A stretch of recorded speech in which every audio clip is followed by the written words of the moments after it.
Hi, Bill Romansky here with a second review on the Loar LM-600 Mandolin. After I put a Cumberland bridge on, strings, different strings, scoop, fret dress, setup. I'll try to get right to it. Compare this video to the last video, which was the first review I did on this. I'm actually having to pull back from the mic on my phone because it's too loud. It's messing the mic up on my iPhone. I mean, what an incredible improvement. So here it goes. Long night go on, ladies and gentlemen.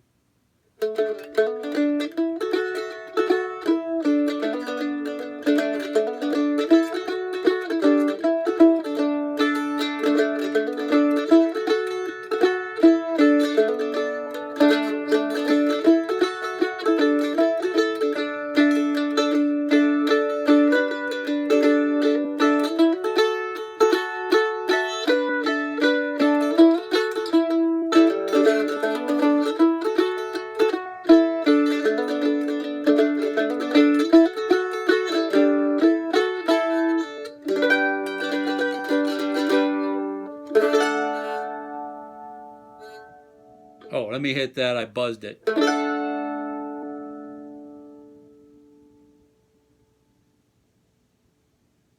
Still ringing.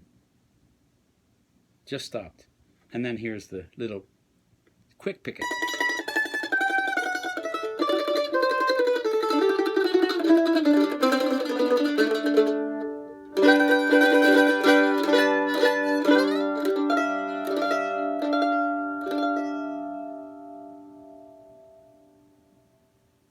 I think I'm throwing that last one in an ode to Tenacious D I'm doing on the mandolin. So I spoke with Paul, I believe his name was, at Cumberland Acoustic, and we talked about this bridge. He said go for no radius because there's no radius on the fretboard. This is an incredible bridge. It's actually elegant in its streamlined look. I think the secret that Paul did was create a very stable bridge. These posts are tight as a drum, but adjustable. It's not like they're binding up. I can actually adjust this with the strings at full stress on them, full tuning.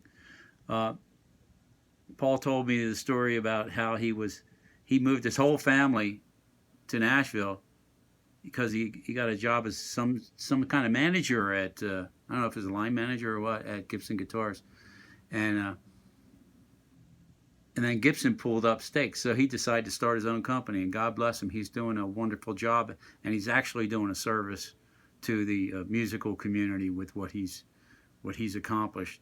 And with this bridge, I say get this bridge. If you don't get anything, if you don't get your strings changed, if you don't get a setup, get the Cumberland Acoustic Bridge. The tone and the volume of this mandolin has increased 50+% easily, just mostly because of this bridge. So the bridge, man, I just can't rave enough about it. No, I'm not getting paid to say this. You can pay me if you like. I won't refuse. My birthday's in May. So scoop this out, this portion of the fretboard. Now the binding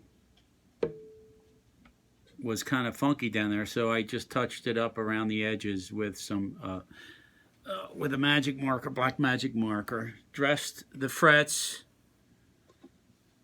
adjusted the tension with the adjusting rod. Great adjusting rods. I don't know if it's all Loar's, but my guitar and this mandolin, my Loar guitar and this mandolin, it scared me when I adjusted it because I've adjusted a million guitars, and I thought, oh, it's got to have a back bow in it, which is, you know, you have to deal with that at a whole nother level, not an adjusting rod.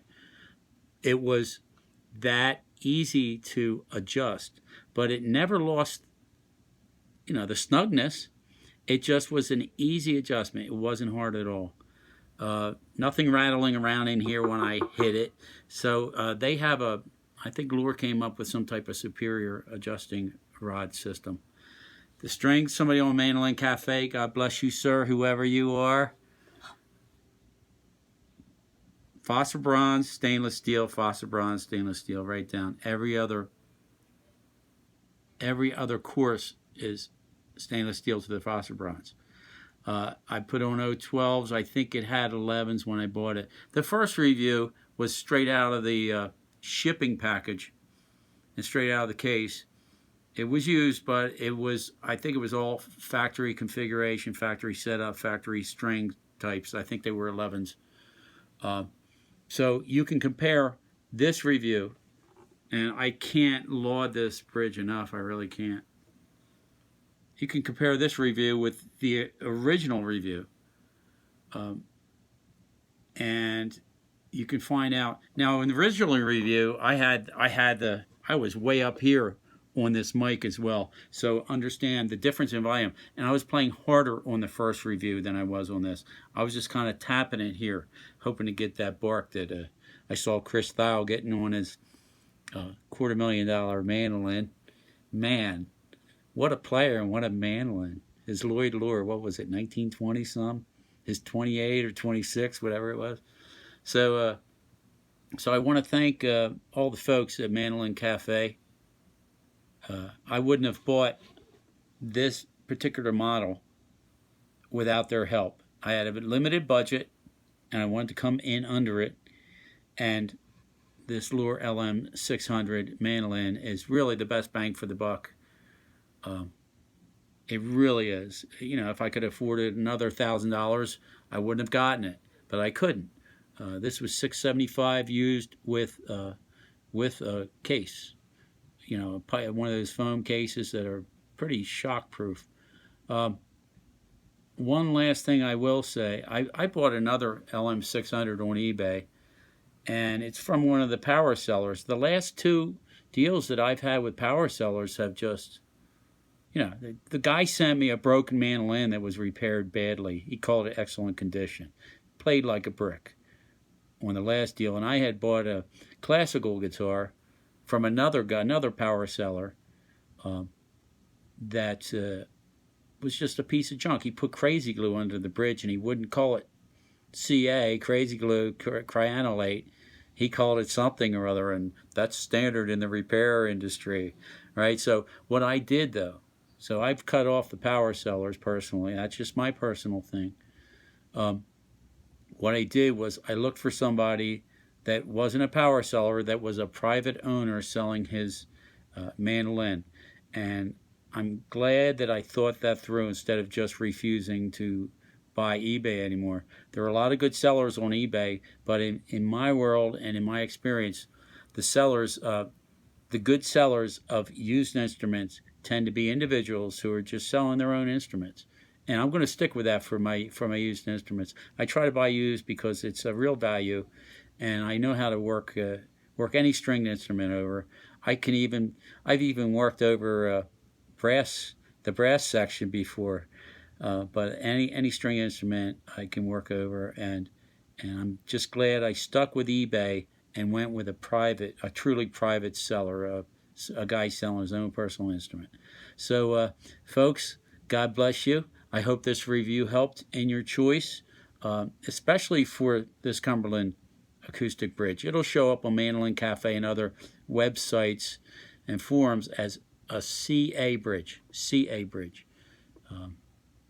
That's the short version. So God bless. This is Bill Romansky. God bless America, and God bless you. Bye now.